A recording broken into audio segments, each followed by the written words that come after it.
ನಾವು ಅರ್ಥ ಮಾಡ್ಕೊಳ್ಬೇಕು. ಒಂದು ಸಂದರ್ಭ ಇತ್ತು, ಬಾಬಾ ಸಾಹೇಬ್ ಹೇಳ್ತಾರೆ, ರಾಜ ಸತ್ತ ಮ್ಯಾಗ ರಾಜ ಯಾರಾಗ್ಬೇಕಾಗಿತ್ತು? ರಾಜನ ಮಗ ಆಗ್ಬೇಕಾಗಿತ್ತು. ರಾಜ ಯಾರ ಹೊಟ್ಟಿಲಿ ಹುಟ್ಟಬೇಕಾಗಿತ್ತು? ರಾಜ ರಾಣಿ ಹೊಟ್ಟಿಲಿ ಹುಟ್ಟಬೇಕಾಗಿತ್ತು. ಈಗ ರಾಜ ಯಾರ ಹೊಟ್ಟಿಲಿ ಹುಟ್ಟತಾನ? ಈಗ ರಾಜ ಯಾರ ಹೊಟ್ಟಿಲಿ ಹುಟ್ಟತಾನಂತಂದ್ರ ನೀವು ಹಾಕಿರ್ತಿರಲ್ಲ ಮತ ಪೆಟ್ಟಿಗೆ, ನೀವು ಹಾಕಿರ್ತಿರಲ್ಲ ಮತ, ಆ ಮತ ಪೆಟ್ಟಿಗೆಯಿಂದ ರಾಜ ಹುಟ್ಟತಾನ. ನೋಡ್ರಿ, ಬಾಬಾ ಸಾಹೇಬರು ಕೊಟ್ಟಿದ್ದು ಒಂದು ಹಕ್ಕು ನಿಮಗ. ಎಂತ ಹಕ್ಕು ಕೊಟ್ಟಾರ? ರಾಜನನ್ನ ಹುಟ್ಟಿಸುವ ಹಕ್ಕು ಕೊಟ್ಟಾರ. ಮೊದಲು ಬರೀ ರಾಣಿ, ರಾಜನ ಹೆಂಡತಿ ರಾಣಿ ಅಷ್ಟ ರಾಜನ ಹೆಂಡತಿದ್ದು.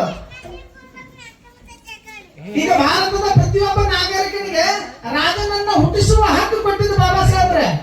ಅದಕ್ಕೆ ಎಂತ ರಾಜನ ಹುಟ್ಟಿಸ್ತೀರಿ ನೋಡ್ರಿ, ಎಂತ ರಾಜನನ್ನು ಹುಟ್ಟಿಸ್ತೀರಿ ನೋಡ್ರಿ. ಹಕ್ಕು ನಿಮ್ ಕೈಯಾಗೈತಿ. ಎಲ್ಲರಿಗೂ ಒಂದು ಹಾಕೈತಲ್ಲ, ಯಾರಿಗಾರ ಬದಲೈತಿ? ಗೌಡರಿಗೆ, ಕುಲಕರ್ಣಿಯವ್ರಿಗೆ, ಮಾಸ್ತರ್ಗಳಿಗೆ, ಕೂಲಿ ಮಾಡೋರಿಗೆ, ಹೆಣ್ಮಕ್ಳಿಗೆ, ಗಂಡು ಮಕ್ಕಳಿಗೆ, ಏನೂ ಇರಲ್ಲ ಗಂಡು ಪಿಂಡಿಗಳಿಗೆ ಎಲ್ಲರಿಗೂ ಒಂದು ಹಾಕೈತಲ್ಲ ಓಟು.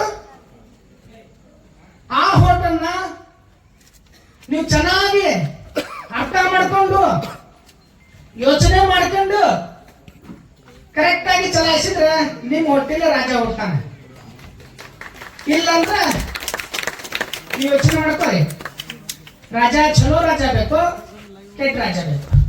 ಬಾಬಾ ಸಾಹೇಬ್ ಕಂಡಿರ್ತಕ್ಕಂಥ ರಾಜ್ಯ ಬೇಕು, ಬಾಬಾ ಸಾಹೇಬ್ ಕಂಡಿರ್ತಕ್ಕಂಥ ಭಾರತ ಬೇಕು, ಅಥವಾ ಇನ್ನುಳಿದವ್ರು ಹೇಳ್ತಕ್ಕಂಥ ಭಾರತ ಬೇಕು?